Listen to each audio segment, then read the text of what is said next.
К-драма үзэхээр сайхан залуучууд харагдаад л царайлаг, өндөр, сайхан сэтгэлтэй, халамжтай гэдэл өөлөх юмгүй харагдана. Энэ үлгэрт итгээ дэлхийн нийтээрээ нэг хэсгэл солонгос залуучуудыг шилтгэнэ гэж хардаг үе байсан. Гэхдээ тэрийг үгүй гэдгийг батлах зүйлс зөндөө гарсаар л байна. Америк мөрөөдөл бол чаргуу хөдөлмөрлөд амжилт нь хүрэх бол солонгос мөрөөдөл сайхан залуутай гэрлээд аз жаргалтай амьдрах юм уу? Солонгос эмэгтэйчүүдийн гэрлэх нас хойшилж төрөл гасантай холбоотой ч тэрүү солонгос хүмүүсийн хувьд гадаадаас бэр ахын олж ирсэн. Өнөөдрийн бичлэгээрээ солонгос залуутай гэрлсэн Саранг гэх Узбек бүсгүйн гэр бүлтэйг хамт оролцсон реалити шоуг ярьж өгөхөөр онцлоо.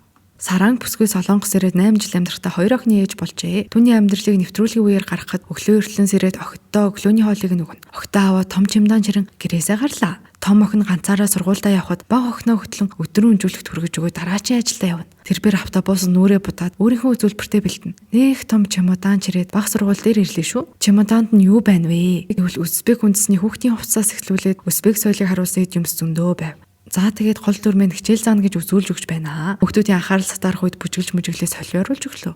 Саранг нийт 3 ажил давхар хийдэг.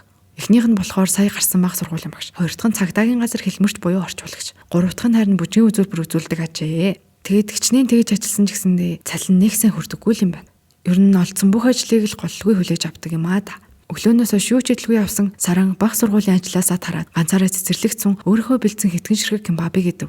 Өдрүүлийн эхлээс чимээгөөс байсан нөхөр бичлэгийг харцгаад би ингэж иддэг гэж мэдээгүй гэж хэлнэ. Бичлэг үргэлжилж Саранг дараачийн ажил дээр ирлээ. Тэр ажил нь болохоор Узбек гэр бүлийн хормон дээр Узбек үндэсний бүжиг бүжиглэх юм. Бүжиглэж дуусаад гэртээ харлаа. Гэтэл нөхөр нь гэртээ унтаад байж байдیں۔ Саранг нөхрөөсөө яагаад ийм эрт гэртээ байгаа юм бэ гэхэд би өвдөөд хүрээд ирсэн юм аа. Им уучгсан хэвтэж гинэ гэж авт юм да. Саранг нөхрөөсөө 13 насаар дүү хажээ. Нөхөр нь Узбект ажлын томилдоор явахдаа Сарангтай танилцаж 3 жил алсын зайнаас өрхөж байгаад эхнэрээ болон авч суусан юм байна. Сарангийн аав нь ганц охиноо харин нутагт очиж амьдрахад мөн солонгос нөртөө сухт нэх таатай хүлээж аваагүй ажгүй. Бичлэг рүүгээ буцан ороход Саранг гэрийнхээ санхүүг тооцоолоод байж гинэ. Царайнаас нь харахад л хүрэлцэхгүй байгаа нь бичээстэй. Хөөхөд өсөх ямар үнэтэй билээд хоёр охин нь яг өсдөг насны нэр байгаа учраас хувц сундар нь хурдан багт. Тэгээд тоглоом метргээ санхүүд нилээд л нөлөөлнө. Саранг нөхөртэй хүрэлцэхгүй байна гэхэд нөхөр нь арай бахыг зарцуул. Дөнгөж бизнесээ эхлүүлж байгаа болохоор мөнгө байхгүй л гэлээ. Хоёр охин нь ааваасаа гуйж гувшсаар нөхөр гой гэр бүлээ дагуулan цах гарваа. Цагаан үүдэн дээрээд нөхөр их нэртэй 50,000 вон өгөв. Өнөөдөр нь зарцуулах мөнгөний юм шиг байгаа. Монгол мөнгөөр ойролцоогоор 130,000 төгрөг. Камерын өмнө харамлан 50,000 вон өгж байгаа хүн камергүй яадаг ч юм байгаа. За бүү мэдээ. Саранг байгаа бага мөнгөндөө тааруулах гэд төмсөө хүртэл үнийг буулгаж авна. Гэтэл нөгөө нөхөр нь хажуугаас нь бага мөнгө зарцуулаач гэдэм да. Йоо, дөнгөж төмс авч байхад яриа л архуу нөхөр байна да. Хоёр охин хөөсөн чихэр авъя гэд байсан болохоор нөхөр аваад өгчлөө. Ер нь охтууд нь гуйж гувшиж байж карманаас мөнгө гардаг юм байна уу. Энэ үеэр Саранг өөр газар хүнс авч байсан болохоор анзаараагүй өнгөрчлөө. Саранг нөхрөө хөөсөн чихэр авч өгсөн байхыг хараад яах гэж авч өгч байгаа юм бэ гэд уурлаа. За уурлсан шалтгаан нь болохоор бага охин сахарын харшилтай болохоор чихэрлэгийн мэдхээр биеэр нь турдаг аж. Нөгөө нөхөр нь эхнэрийнхээ хэлийг сонсоод ойлгож байгаа юм мэдгүй бүр та гүлрүү зогсож итэр.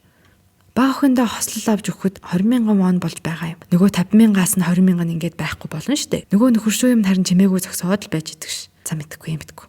Нөхрөө ийм болохоор Саранг маань 3 ажил дээрээ давхар ажиллаж олдсон бүх ажлыг хүлээн авч хичээнгүй хөдөлмөрлөдөг аж. Өдрөлийн зүгээс нөхрийн ажлыг харууллаа. Нөхөр болохоор жилийн өмнө компани цомготгол дөрөвдөд сүүлийн 6 сар том оврын ачааны машин зээлээр авч хуваараа хүргэлтийн ажил хийдэг болжээ. Нөхрөө хүргэлт хийх зур Саранг зав зай гарвал охтынхоо хичээл намыг тавтуулна. Саранг солонгос, орс, перс, англи, мөөрийн төрөлх хэл болох узбек хэлтэй учраас охидтой энэ хэлүүдээ бас зааж тавтуулдаг юм байна. Охидтой бүр бэлидэнс ч хүртэл зааж өгнө. Саранг 4 наснаас 12 нас хүртэл гимнастикаар хичээлж их сургууль байхдаа сонирхлоор бэлидэнсээр хичээлдэг байсан болохоор бас л сайн зааж байгаа юм. Эхнэрийг харахад тал талын авьяастай сурах хөгжих маш өндөр ирмэлцлэн шууд харагдав. Нэвтрүүлгийн зүгээс та яагаад үргэлжлүүлэн сураагүй юм бэ гэж асуув. Яг хэрвээ их сургуулийн дипломтой болчвол аль биесны ажил хийвэл илүү өндөр цалин авъя шүү дээ.